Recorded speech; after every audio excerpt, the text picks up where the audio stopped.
महाप्रभुंकर आनंद बजार जिते आपण मैंने महाप्रसाद सेवन करेंगे महाप्रसाद सेवन कर सारा पर हाथ में टे महाप्रसाद आनी देखिए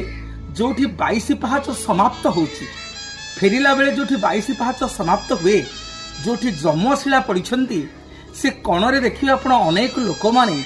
महाप्रसाद टे सी कणरे दे था कारण सप्तपुरुष पितृपुरुष सबु देवता किन्नर साधु सन्थ ऋषि आत्मा प्रेत समस्त टिके लोभ थाए महाप्रभु कोटि कैवल्य नाथंकर महाप्रसाद टिके सेवन करने ये ओडिया जाति को शास्त्र रु पढ़ु न पढ़ु को किंवदंती थाऊ न थाऊ तार विश्वास अच्छी आनंद बजार रु फेरला बेले महाप्रसाद टिके हाथ में आणिकी जो जमशिला अच्छी अर्थात जो सरुची 22 पाहाच से नीलच